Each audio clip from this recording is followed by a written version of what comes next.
Hey, everybody. Welcome to the Owolabi podcast. Man, it is good to see you here.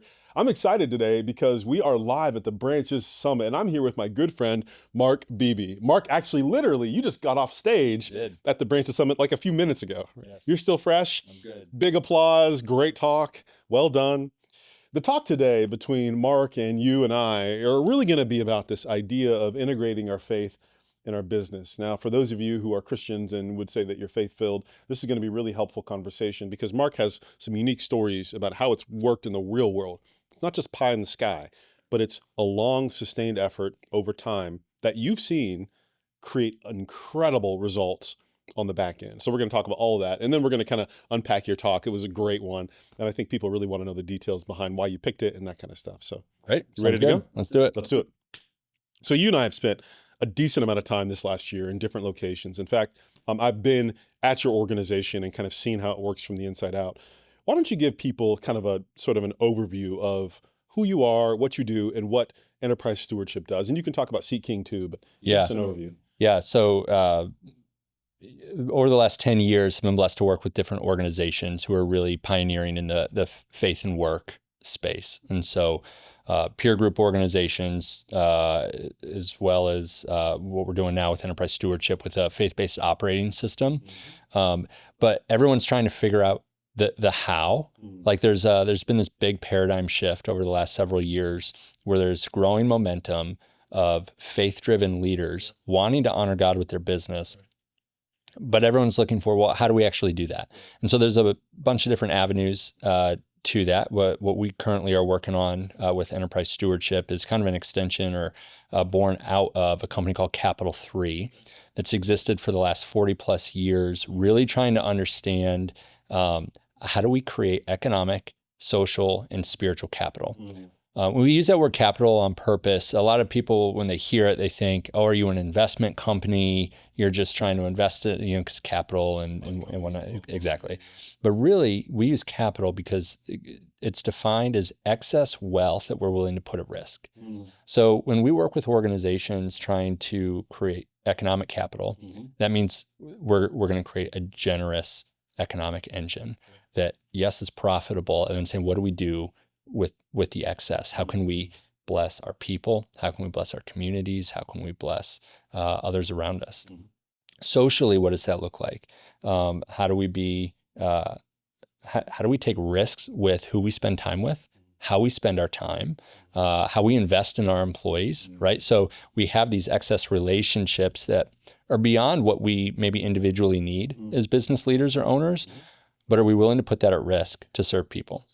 And then spiritually, I think everyone listening to this most likely and us in this room know Jesus, but how many of us are sharing Jesus and taking that risk with people to say it's both deed and word, where we're going to take that risk with people and actually spread the gospel and share Jesus? And so we help organizations think through that in a very intentional way and connect it with a how.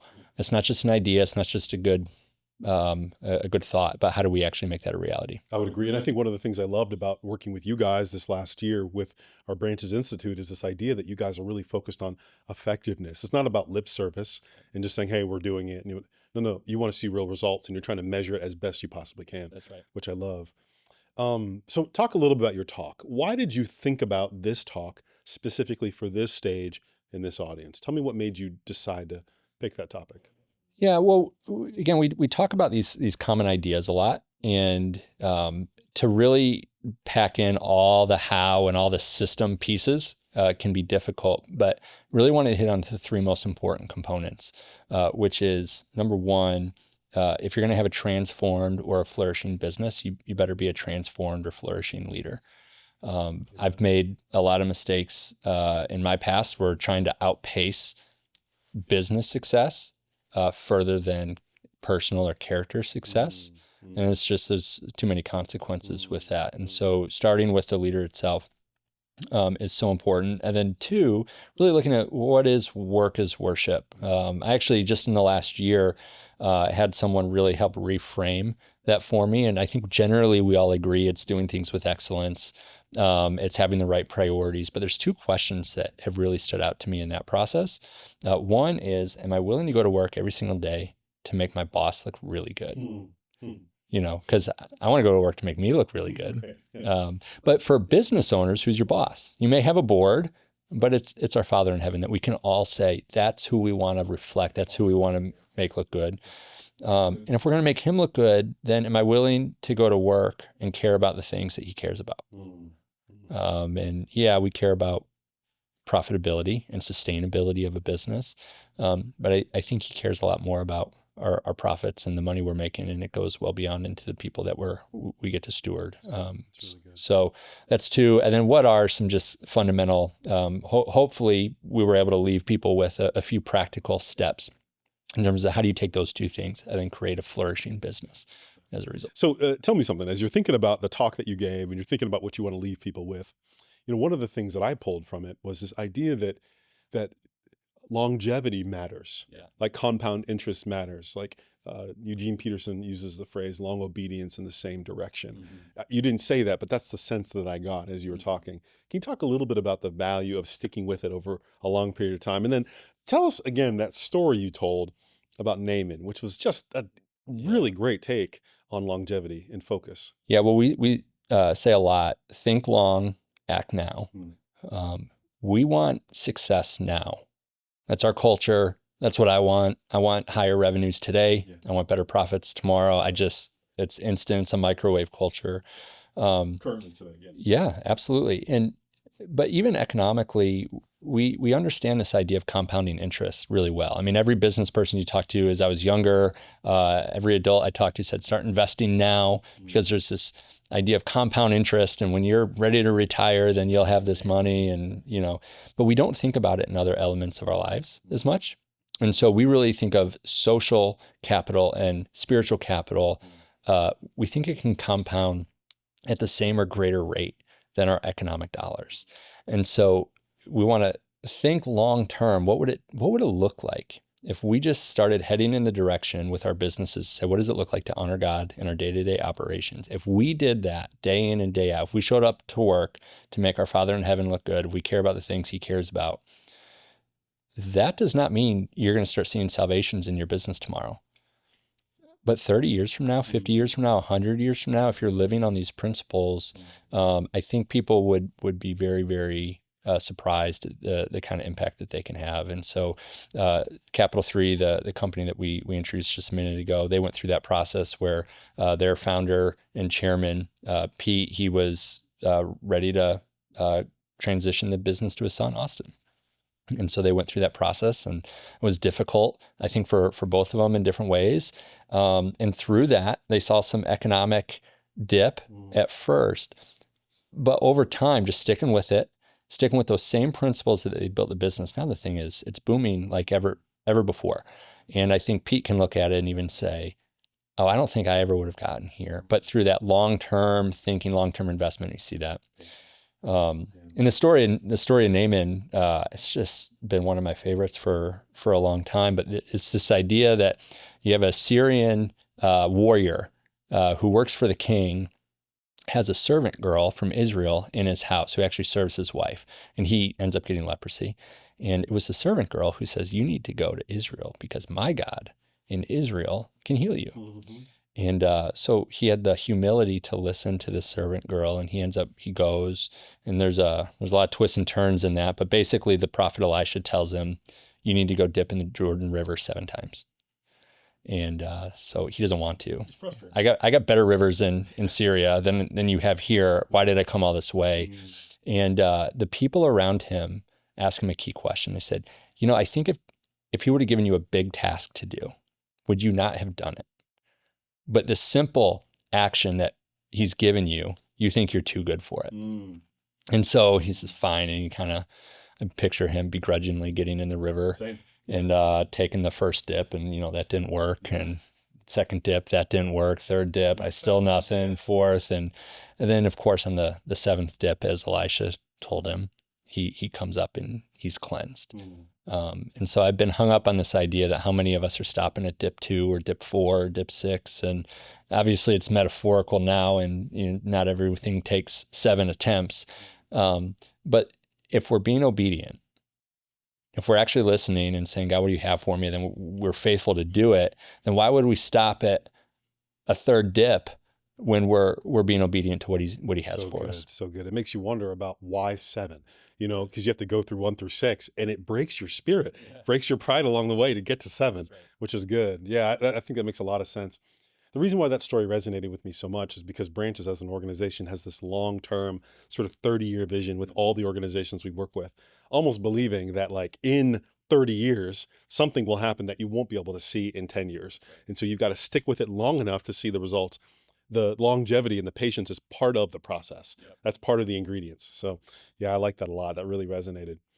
One of the things I love about you and enterprise stewardship is that you, again, sort of push for results, and you really try to give people clear frameworks so they can measure results over time. You did a good job, I thought, on stage, kind of showing the actual results of the work that you've done. And one of the things that I think you illustrated well is the work that you've done in a prison. And a lot of people don't know this story. Why don't you give maybe a little bit of context behind the prison, what's happened, and why it took so long? Yeah, well, I should clarify. I have not done the work in the prison. It's a wonderful case study that is, we've launched this coaching company that we were born out of the work that they have done and that they are still doing there. But I would be very careful to say I did not start a company inside the prison. I get to be a great ambassador for that. But yeah, it started as a labor shortage issue where Pete had purchased a company and they had started to grow, but they didn't have the labor. It was in a small town in Kansas, and someone recommended an inmate work release program. They have a medium security and a maximum security prison right there in town. So they said, yeah, let's try it, and it worked out really well. We thought, hey, this is great. They bring them to us, they take them back. We don't have to worry about it. Let's do that. But something happened where they said, hey, we can no longer support it, but we do have an opportunity for you.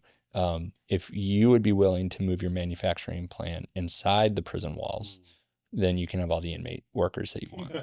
All the labor you want. And so that was a real solution to a real problem that they were having. And, I think they'd be the first to tell you it did not start with all these altruistic motives of, wow, we can do work and be a redemptive place for inmates. It was like, hey, we can have good, hard labor. We can work them tough for the sins that they've committed. They're always going to be in uniform. They're always going to show up on time. What's not to like about this? They're not going anywhere. Exactly. But over time, it didn't take very long before they realized the humanity of it, and you started to see people. And really, the biggest difference between us and them is they got caught in their worst moment, and we didn't.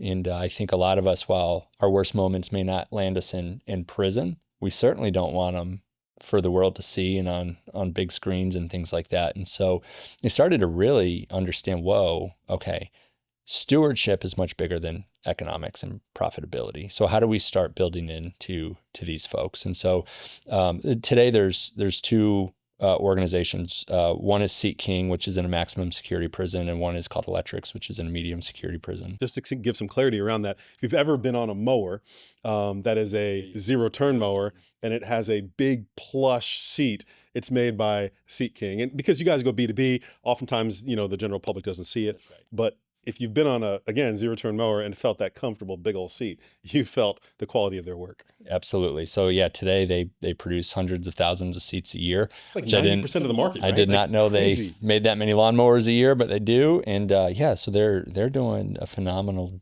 job, and it's built on their principles of we honor God, we serve people, we do everything with excellence, and we're going to steward our capital. And so it's gone well beyond, hey, these are things on a wall. But now the inmates who are there, they really understand and embody these principles, and the redemptive stories that come out of that is just incredible. I think there's a couple stats that I really love sharing the most. One is, we talk about you need economic, social, and spiritual capital to really flourish as an individual. I can know Jesus, but if I don't have any friends or money, theologically you may argue with me, but I don't think you're flourishing there. But if I have enough money to sustain myself, I have deep, authentic relationship, and I know and share Jesus, that's flourishing. And so when the average inmate leaves the prison, they've worked there long enough and have saved up enough money because they get real market wages. So they're not getting what a normal inmate would get working for the prison, getting cents on the hour. They're getting real market wages. And so they're actually able to save up money. So when they leave, up to $10, $12, $15,000 in their bank account, where you can actually, okay, now I'm back out on the outside. I've been inside for 10, 15, 20 years. So what do you do? Where do you start? Well, you at least have some economic capital to work with. You're not desperate. Right. So that's big. And that's a huge part of why the second stat is so fun to share. Most comparative recidivism rates, or the rate of which an inmate would return to prison after being released for additional crimes, it's all north of 70%. Inmates 70%, 7 out of 10 go back again. That's right. Gosh. Because they don't have any money.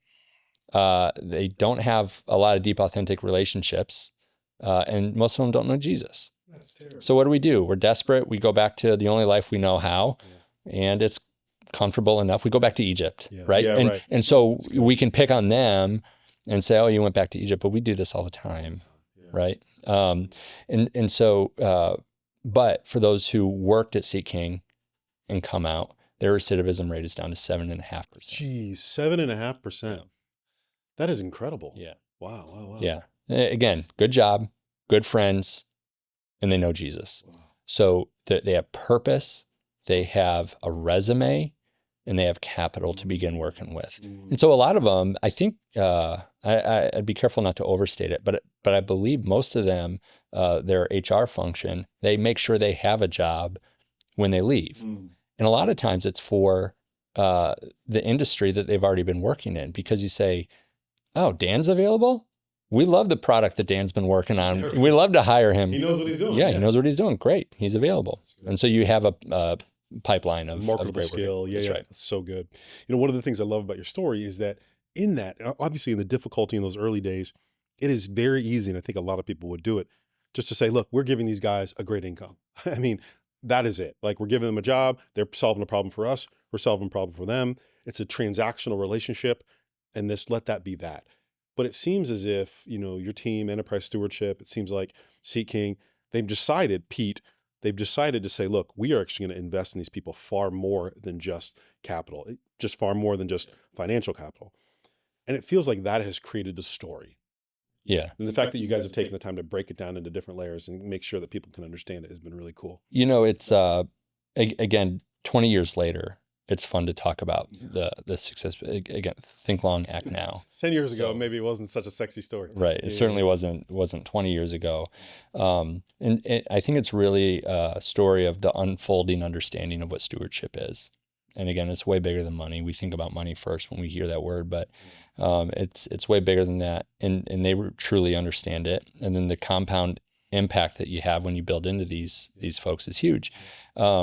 But it started with a vision and a promise. They would do monthly all staff meetings. So they still do those today, and they talk about one of those principles: honor God, serve people, pursue excellence, steward capital. Every month. Yeah. They're hammering these things home. And so one month, it was not going as well, right? Because if all you're doing is focusing, we would say if all you do is focus on economic gains, then that's only going to lead to exploitation. If you focus on economic and social impact, then you'll be respectful. The people around you will respect you. The community will respect you. It'll be seen as good. But if you're able to focus on economic, social, and spiritual, that's where you become a blessing. And so there's real merit to that, but also just real practically. Okay, these are inmates in there in a maximum security prison. So if all you're working on is economic gains and you're exploiting them, that's a tough place to work. It's not, we celebrate how awesome it is to work in there now, but when they first got in there, it was like, what are we doing? Yeah. This is safe. And there's a lot of success stories, but there's also a lot of further complications or complexities that they have to deal with. You're working with challenging people who have gone through traumatic situations. You're working with challenging people, and as much as we love our government and bureaucracy, you're now subject to the rules of the prison, and so you have less autonomy even of some of the ways that you're able to operate everything. And I was at the prison Yeah, earlier this year, and one of the things that happened to that point is that people were sort of working and production was happening, and it was great. And all of a sudden, guards come running in, and they have to do this big sort of security check, not because of anything that the employees did, but somebody was missing in the entire prison, that's so they had right. to stop everything and check everybody. It took another 10, 15 minutes right out of the middle of the day. Yeah, And that's something that they'd be subject to because they were right there in the middle of the prison. that's right. So, Yeah. yeah. So yeah, it becomes a little more complicated, but starting with a vision and a promise. So Pete gets up in this monthly meeting. He says, "I have a vision for us. We're going to be the best prison in the United States of America." Mm. And he's met with laughter, boos, sneers, whatever. There's no trust built up, and they just think, how can we have the best prison? It's an oxymoron. There's no good prisons in America. It's prison. Right. It's not meant to be good. And he says, well, that's my vision. Here's my promise. I promise that I will do everything I can to invest in you guys to make you all that God has made you to be. Mm. And even that, it was not exactly meant with, oh, how sweet of you, and we believe you, and let's do this. And so it took some time. But like any good organization, you need some good early adopters. And so they had one, and a man named Louis, and Louis took it to heart. He started taking them up on some of the offerings that they were putting out there. Things like fathering classes, Financial Peace University, like where they were actually putting dollars and resources and saying, we will invest in you. Mm. And so we started taking that seriously. And while a promise made creates hope, a promise kept creates trust. And so he kept the promise. And so over time, they really bought into it. Louis was in there for life. And but he was so in on it that he ended up writing a long manifesto about what it means to be the best inmate in America. He's like, okay, if we're gonna have the best prison, we better have the best inmates. And so what is that gonna look like? And so today, he made it out. He lives in Hutchinson, right where the prison is. He has a tattoo parlor called Redemption Inc. And he creates awesome tattoos. He does some cover-ups, sorry. And he talks to people about the redemption story and how he now knows his purpose and who he lives for and his identity in Christ. And he gets to just continue to mobilize this idea of using your platform for purpose, for ministry, for the gospel. So good. How contagious is that, right? Like he gets the idea, one of the first ones when he gets out, which is a kind of an unexpected, probably wasn't going to happen kind of thing. He starts his own business. That is awesome. I love that. So, the people who were in the room, they understood that. They got that clear nugget of what you were talking about. But there's people who weren't in the room. And for whatever reason, you didn't come to the Branches Summit. I don't know why you didn't. But if you weren't in the room and you're hearing about Mark for the first time, you're hearing about enterprise stewardship for the first time, you might be wondering, okay, what is this about? If you were going to give people who are watching and listening a clear sense of advice based on your talk, based on the work that you do, what would you say? First thing I would say is you're not going to have a transformed business without a transformed leader. So are you a leader that's worth following? Are you a leader that's worth being given a transformed business to? We can look at the parable of the talents and say, our master gives us different levels of responsibility. And are we going to be the type of people that are worthy to take on a 10 talent type of responsibility? So that's number one. And number two would be there's, as we look at how do we actually do it? What's the how? We love helping people figure that piece out. There's pretty predictable systems and principles that you can put in place to get the kind of results that you're looking for. But here's just to promote ourselves just a little bit. What I love about our systems is they're all driven out of principles. I'm probably the least system-oriented systems person out there. Like I don't love systems for system's sake. I like to carry things a lot in my head and, writing things down all the time in the mental checklist. And so when someone comes to me, like, you need more systems, my immediate reaction is to say, I'm good. Yeah. I'm good. That seems like more work to me. But what I love about these systems is they're born out of principles. So when we look at purpose or how we lead or navigate an organization, we're looking at the principle of we're going to honor God. And if we're going to honor God, we better be people of character. And if we're people of character, that's going to result in these types of practices or systems that we create. In terms of strategy, we need to be able to pursue excellence. Okay. If we're going to pursue excellence, we better be people of competence. If we're people of competence, then that's naturally going to have some practices that we have in our organization. Culturally, all about people, we're going to have a principle of connection. And if we're, not connection, we're going to have a principle of serving people, which is going to create us to be people of connection, which is going to produce some practices or systems that we can implement to help us do that.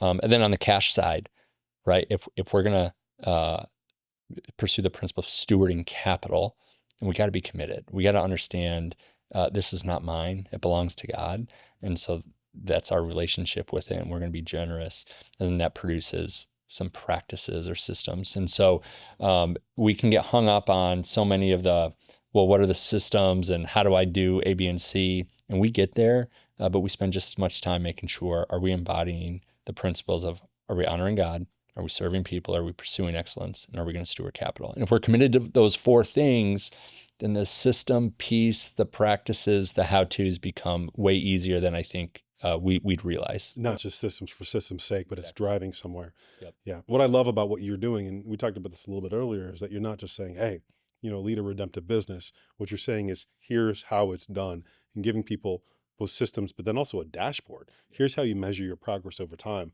over a long period of time, to tell you're doing the right thing. So, well, Mark, thanks for your time. Yeah. You did a great job on the summit stage for the very first time. Yep. Thanks for working with the Branches Institute for this whole year. It's been a lot of fun, and hopefully we'll catch you on the stage again. Awesome. Thanks, Dan.